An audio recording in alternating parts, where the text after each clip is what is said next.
میرے ہماری ماں چاہتی تھی کہ اس کی بیٹیاں پڑھیں۔ اس سے پہلے ہمارے خاندان میں کوئی لڑکی کبھی بھی اسکول نہیں گئی تھی۔ میرے والد صاحب سے لوگ تمسخرانہ انداز میں کہتے تھے کہ ارے اب تمہاری لڑکیاں بھی جائیں گی۔ پھر میرے والد کے رشتہ دار بھی انہیں ہمیں اسکول بھیجنے سے روکنے کا کہتے تھے۔ میرے والد کچھ نہیں کہتے تھے، مگر میری والدہ نے ہمت دکھائی اور ان سب کے خلاف جا کر اپنی بیٹیوں کو اسکول بھیجا۔ ہم اسکول جانے لگے۔ قندیل گڑیوں سے کھیلا کرتی تھی۔ ایک دن جب وہ اپنی کزنز کے ساتھ کھیل رہی تھی تو اس نے انہیں بتایا کہ کل میں اپنی نانی کے گھر جاؤں گی اور وہاں سے اپنی گڑیوں کے لیے نئے خوبصورت کپڑے لاؤں گی اور وہ تمہیں کے کپڑوں سے بھی زیادہ پیارے ہوں گے، کیونکہ ہماری نانی درزن تھی۔ اگلے دن وہ اسکول سے سیدھا بس اسٹیشن گئی اور وہاں سے ایک ویگن میں بیٹھ گئی۔ وہ اس وقت چوتھی جماعت میں پڑھتی تھی اور قریب کوئی 12 یا 13 سال کی تھی۔ وہ یہ تسلی کیے بغیر ہی ویگن میں بیٹھ گئی کہ وہ ویگن ملتان جا رہی تھی یا ڈی جی خان۔ وہ ویگن میں بیٹھ گئی اور ویگن چلتی رہی۔ شاید ڈی جی خان بھی گزر گیا اور اسے پتہ نہ چلا۔ ویگن ملتان جا کر رکی اور وہ وہاں اتر گئی۔ وہ نہیں جانتی تھی کہ وہ کدھر ہے۔ وہ اتنی چھوٹی تھی کہ وہ رونا شروع ہو گئی۔ قریب ہی ایک دکاندار اسے دیکھ رہا تھا۔ وہ اس کے پاس آیا اور پیار سے پوچھا، بیٹی تم کہاں جانا چاہتی ہو اور کہاں سے آئی ہو؟ اس نے اس آدمی کو بتایا کہ وہ شاہ صدر دین سے ہے اور وہ ڈی جی خان میں اپنی نانی کے گھر جانا چاہتی ہے۔ اس آدمی نے اسے بتایا کہ وہ غلطی سے ملتان آ گئی ہے تو وہ مزید رونے لگی اور وہ آدمی اسے شہیدی ہوم لے گیا اور وہاں چھوڑ آیا۔ ادھر ہم سب بڑے پریشان تھے۔ ان دنوں ہمارے پاس موبائل فون بھی نہیں تھا۔ ان دنوں گھر گھر جا جا کر کسی کو ڈھونڈنا پڑتا تھا۔ ہم لوگوں سے پوچھتے رہے اور اسے ڈھونڈتے رہے۔ 4 سے 5 دن گزر گئے۔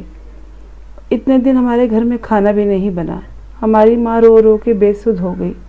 وہ سوچ رہی تھی کہ شاید اسے کسی نے اغوا کر لیا ہے اور اسے یرغمال بنا لیا ہے۔ وہ ہر وقت یہی کہتی تھی، فوزیہ تم کہاں گم ہو گئی ہو؟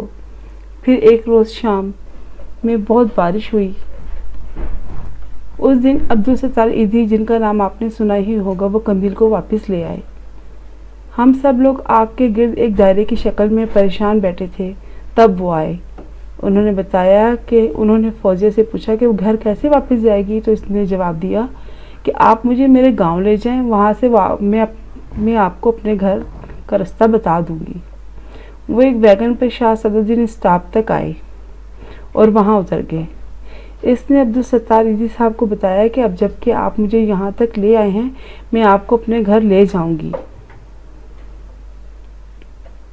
اس نے گھر کے باہر آ کر ہمیں آواز دی۔ میرے والد صاحب باہر گئے وہ فوزیہ کو لے آئے۔ عبدالستار ایدھی کے ساتھ واپس لوٹے۔ بہت ٹھنڈ تھی، اس طرح ایدھی صاحب اور ہم سب بہت خوش تھے۔ ہمیں حیرت تھی کہ وہ ان تک کیسے پہنچ گئی۔ پھر انہوں نے ہمیں بتایا کہ ہم نے اس سے پوچھا کہ وہ کہاں سے آئی ہے اور کہاں جانا چاہتی ہے، تو اس نے بتایا کہ وہ نانی کے گھر جا رہی تھی تاکہ اپنی گڑیوں کے لیے کپڑے لا سکے، لیکن اسے نہیں معلوم کہ وہ کیسے گم ہو گئی۔